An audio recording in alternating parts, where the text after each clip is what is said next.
जय भीम साथियों, equality and justice Patiala YouTube channel पर हम रोजगार के अवसरों पर खबरों को साझा करने की काम शुरू कर रहे हैं। मैं इंजीनियर हरदीप सिंह चुंबर और हमारे सहयोगी मैडम आशा कुमारी चुंबर आज कुछ खास रोजगार के अवसरों की जानकारी खबरों पर चर्चा को साझा करेंगे। आज की ये खबरें भी भारत के अलग अलग राज्यों से हैं। जय भीम साथियों, मैं Asha Kumari Chumber equality and justice Patiala YouTube channel पर इंजीनियर हरदीप सिंह चुंबर के साथ हाजिर हूं। आज कुछ खास रोजगार के अवसरों की जानकारी खबरों पर चर्चा को साझा करेंगे। आज की यह खबरें भी भारत के अलग अलग राज्यों से हैं। सरकारी नौकरियों और प्रवेश परीक्षाओं की सूचना। दिए गए स्रोत विभिन्न सरकारी और शैक्षिक संगठनों में भर्ती और प्रवेश प्रक्रियाओं का विवरण प्रदान करते हैं। इनमें state council of educational research and training SCERT, Punjab के D.L.Ed कोर्स के लिए प्रवेश परीक्षा की जानकारी शामिल है, जिसमें आवेदन की तिथियां, योग्यता और शुल्क बताए गए हैं। साथ ही Gujarat subordinate service selection board GSSSB में अतिरिक्त सहायक अभियंता, इंटेलिजेंस ब्यूरो IB में junior intelligence officer, Punjab subordinate services selection board PSSSB में ग्रुप B के विभिन्न पदों, Indian rare earths IREL India और uranium corporation of India USIL में प्रशिक्षुओं, national remote sensing centre ISRO NRSC में अप्रेंटिस और Indian institute of management Tiruchirappalli IIM Trichy में गैर शिक्षण पदों के लिए विस्तृत भर्ती अधिसूचनाएं प्रस्तुत की गई हैं। इन सभी विज्ञापनों में पदों की संख्या, योग्यता मानदंड, महत्वपूर्ण तिथियां, आवेदन प्रक्रिया और संबंधित आधिकारिक वेबसाइटों के लिंक जैसी आवश्यक जानकारी दी गई है। आओ सुनते हैं और सुने रोजगार की खबरें। नमस्कार। आज हमारे पास सरकारी नौकरियों और प्रवेश परीक्षाओं से जुड़े काफी सारे स्रोत हैं और हम इनकी तह तक जाने वाले हैं। बिल्कुल, आज तो काफी कुछ है देखने को। पंजाब में टीचिंग से लेकर गुजरात में इंजीनियरिंग पद, फिर इंटेलिजेंस ब्यूरो में भी मौके हैं और ISRO IIM जैसे संस्थानों में अप्रेंटिसशिप और दूसरी भर्तियां भी। हाँ, मतलब सिर्फ लिस्ट नहीं बतानी है, नहीं, बल्कि ये समझना है कि इन अवसरों के पीछे क्या चल रहा है, क्या रुझान है। सही, तो हमारा मकसद ही यही है कि सारी जरूरी जानकारी, तारीखें, योग्यताएं सब आसान भाषा में समझ आए और ये भी देखें कि ये मौके क्या दर्शाते हैं असल में। तो चलिए शुरू करते हैं फिर। हाँ जी, शुरू करते हैं। शुरुआत पंजाब से करते हैं। यहाँ शिक्षा और प्रशासन दोनों में ही कुछ न कुछ चल रहा है। पहले शिक्षा वाला देख लेते हैं। SCERT पंजाब मतलब state council of educational research and training, वो 2 साल का DEL.Ed कोर्स करवा रहा है 2025-27-70 के लिए। अच्छा, ये प्राइमरी टीचर बनने वालों के लिए? हाँ, जो सरकारी या मान्यता प्राप्त प्राइवेट स्कूलों में पढ़ाना चाहते हैं। और इसमें योग्यता सिर्फ ग्रेजुएशन नहीं है ना? नहीं, 10वीं में पंजाबी, अंग्रेजी, हिंदी, विज्ञान, सामाजिक शिक्षा और गणित ये सब पास होना जरूरी है। ये दिलचस्प है, मतलब बुनियादी विषयों पर जोर दिया जा रहा है। हो सकता है ये नई शिक्षा नीति का असर हो सकता है, बिल्कुल। दाखिला मेरिट पर होगा। परीक्षा की तारीख भी है 21 सितंबर 2025। अच्छा। और ऑनलाइन रजिस्ट्रेशन 28 अगस्त से शुरू हो रहे हैं, 8 सितंबर तक चलेंगे, मतलब टाइम ज्यादा नहीं है। हाँ बिल्कुल। और फीस भी है। जनरल और कुछ और कैटेगरीज के लिए 1350 रुपए और SC ST विकलांग के लिए 750 रुपए और एक्स सर्विसमैन के लिए उनके लिए कोई फीस नहीं है। और ये नॉन रिफंडेबल होगी ना? हाँ, नॉन रिफंडेबल। वेबसाइट्स हैं www.sspunjab.org और एक और है punjabdeledadmission.gnu.ac.in वाली। इन पर अपडेट्स देखने होंगे। और एक बात जरूर ध्यान रखनी चाहिए कि फॉर्म सबमिट करने के बाद एडिट नहीं होगा। बिल्कुल, ये बहुत जरूरी है, मतलब बहुत ध्यान से भरना पड़ेगा। हाँ, प्रक्रिया थोड़ी सख्त लग रही है इस मामले में। सही कहा। अब पंजाब में ये एक और बड़ी खबर है। हाँ। लेकिन यहाँ तो वक्त बहुत ही कम है। अच्छा, कौन सी? PSSSB की, Punjab subordinate services selection board, group B के 367 पद, senior assistant, junior auditor, treasury officer, कई सारे हैं। 367 पद और वक्त कम है, मतलब कितना कम? मतलब सिर्फ 3 दिन की विंडो थी, 25 अगस्त से 27 अगस्त। क्या बस 3 दिन? यानी आज 27 अगस्त है, आज आखिरी दिन है। हाँ, आज ही लास्ट डेट है। अरे बाप रे, ये तो कमाल है। इतनी छोटी विंडो क्यों रखी होगी? शायद जल्दी भर्ती करनी हो। हाँ, शायद प्रक्रिया तेज करने का दबाव हो। योग्यता भी काफी अलग अलग है। Bachelors degree, BCom, BTech, diploma, MCom पद के हिसाब से। और सबसे ज्यादा पद सीनियर असिस्टेंट के हैं, 245। हाँ, 245। वेतनमान भी लेवल 6 यानी करीब 35,400 रुपए से शुरू होकर लेवल 8 47,600 रुपए तक है एसडीओ के लिए। अच्छा, आयु सीमा 18 से 37 साल और फीस? वो भी अलग अलग होगी। हाँ, जनरल के लिए 1,000 रुपीज है, SCBC WS के लिए 250, ESM के लिए 200 और PWD के लिए 500 रुपीज है। वेबसाइट ssb.punjab.gov.in है। तो जो भी योग्य हैं उन्हें तो आज ही मतलब फॉरेन एक्शन लेना होगा। बिल्कुल, ये दिखाता है कि सरकारी नौकरी के मौकों पर कितनी तेजी से नजर रखनी पड़ती है।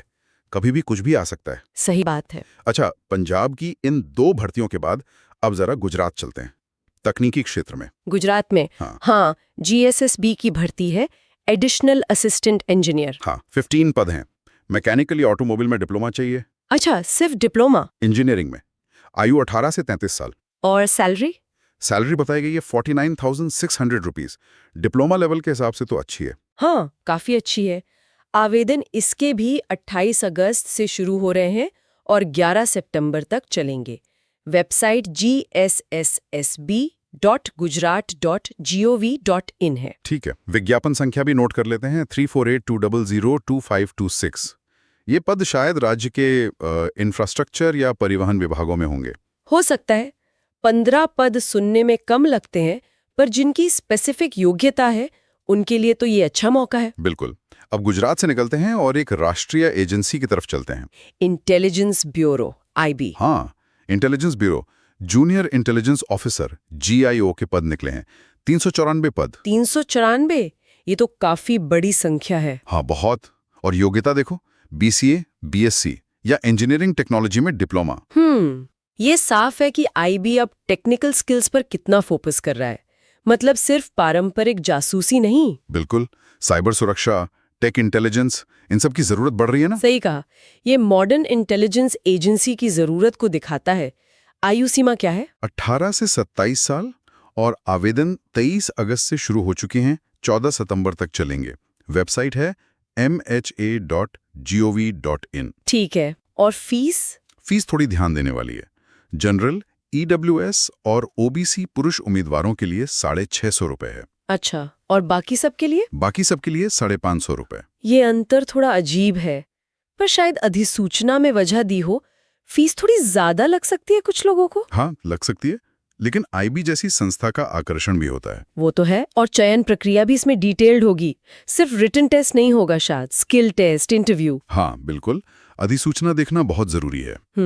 अच्छा, अब टेक और इंटेलिजेंस के बाद कुछ और सरकारी कंपनियों और संस्थानों को देखते हैं।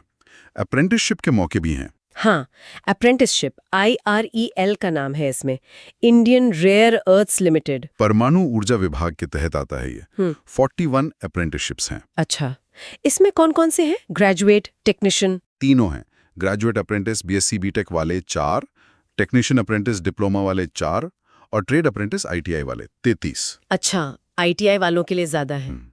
आयु 18-25 साल और इसमें आवेदन ऑफलाइन है ना? हाँ, ये ध्यान देने वाली बात है। ऑफलाइन, डाक से भेजना है और आखिरी तारीख 20 सितंबर 2025 है। फॉर्म कहाँ मिलेगा? वेबसाइट पर irel.co.in।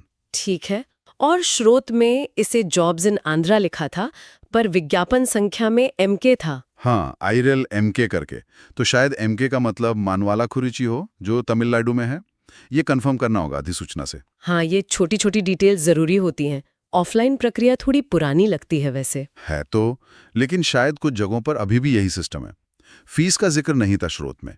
अच्छा, हो सकता है ना हो या अधिसूचना में हो, पर IREL जैसे खास क्षेत्र में अप्रेंटिसशिप का अनुभव काफी काम आ सकता है। सही बात है, लोग अक्सर अप्रेंटिसशिप को कम आंकते हैं। बिल्कुल। अच्छा, एक और सरकारी कंपनी है UCIL, uranium corporation of India limited. हाँ, यहाँ ट्रेनी भर्ती हो रही है। 99 पद हैं कुल। 99?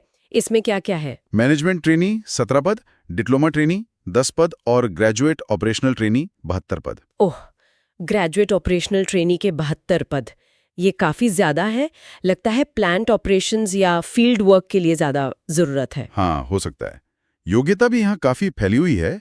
BSc, BTech, BE, diploma, MBA, PGDM, PG diploma. और आयु? अधिकतम आयु 28 से 30 साल के बीच है, शायद पद के हिसाब से अलग अलग हो। और आवेदन ऑनलाइन या ऑफलाइन? ये ऑनलाइन है, 25 अगस्त से शुरू होकर 24 सितंबर 2025 तक ucil.gov.in पर। और फीस? फीस जनरल, ईडब्ल्यूएस और ओबीसी एनसीएल के लिए 500 रुपए। और बाकी? एससी, एससी, पीडब्ल्यूडी, महिला, उनके लिए कोई फीस नहीं है, और जो यूसीआईएल के कर्मचारी हैं उनके लिए भी नहीं। अच्छा, ये फीस स्ट्रक्चर ज्यादा समावेशी लग रहा है। हाँ, यूसीआईएल भी परमाणु ऊर्जा क्षेत्र का ही हिस्सा है, तो यहाँ का अनुभव भी खास होगा। मैनेजमेंट ट्रेनी की पोस्ट एमबीए वालों के लिए अच्छी हो सकती है। बिल्कुल। अब जरा अंतरिक्ष की दुनिया में चलते हैं। आईएसआरओ। आईएसआरओ, वाह, कहाँ पर? National remote sensing centre, NRSC, Hyderabad में। यहाँ भी अप्रेंटिसशिप के मौके हैं, 96 पद। 96। और यहाँ क्या खास है? यहाँ जो मुझे सबसे अच्छा लगा वो है योग्यताओं की रेंज बहुत वाइड है। अच्छा, मतलब सिर्फ इंजीनियरिंग वाले नहीं? नहीं, बीटेक डिप्लोमा तो है ही, पर बीए, बीकॉम, बीएससी वाले भी अप्लाई कर सकते हैं, और तो और बीलिब यानी लाइब्रेरी साइंस वाले भी। अरे वाह, ये तो कमाल है। बीए, बीकॉम, बीलिब वाले भी आईएसआरओ में अप्रेंटिसशिप कर सकते हैं। हाँ, ये दिखाता है कि आईएसआरओ जैसे टेक संस्थान में भी कितनी अलग अलग तरह की भूमिकाएं होती हैं। Admin, data management, library. सही बात है, ये सच में काफी खुला अवसर लगता है। आवेदन कब से कब तक? 22 अगस्त से शुरू हो चुके हैं, 11 सितंबर 2025 तक चलेंगे। वेबसाइट है nsrc.gov.in। और स्टाइपेंड? हाँ, वो भी बताया है। ग्रेजुएट के लिए 9,000 रुपए महीना और डिप्लोमा वालों के लिए 8,000 रुपए। स्टाइपेंड शायद बहुत ज्यादा ना लगे, पर इसरो का नाम और सीखने का मौका। हाँ, उसकी कीमत अलग है, और ये शायद अप्रेंटिसशिप एक्ट के तहत न्यूनतम राशि भी हो सकता है। आयु सीमा और फीस के लिए तो नोटिफिकेशन ही देखना पड़ेगा। विज्ञापन संख्या है NSRCMRT032025। बिल्कुल। अच्छा, अब आखिर में एक मैनेजमेंट संस्थान की बात करते हैं, IIM तिरुचिरापल्ली। IIM त्रिची? हाँ। यहाँ क्या है? Teaching post? नहीं, नॉन टीचिंग पोस्ट है। 18 पद हैं। अच्छा, नॉन टीचिंग। किस तरह के पद हैं? अरे बहुत तरह के हैं, सुनो। Manager business development, maintenance engineer, assistant manager, director के PA, Hindi supervisor, programme assistant, secretarial assistant, executive assistant, maintenance technician. बाप रे, लंबी लिस्ट है। अभी और हैं। हाँ। एकेडमिक एसोसिएट, इसके 6 पद हैं। हाँ। Graduate engineer trainee, IT. हाँ। और multitasking staff, MTSB। MTSB IIM में, वाह, ये लिस्ट तो सही में दिखाती है कि एक IIM को चलाने के लिए कितनी तरह के लोग चाहिए, टॉप लेवल सपोर्ट से लेके ग्राउंड लेवल तक, है ना? हाँ। और योग्यता भी उतनी ही विविध है।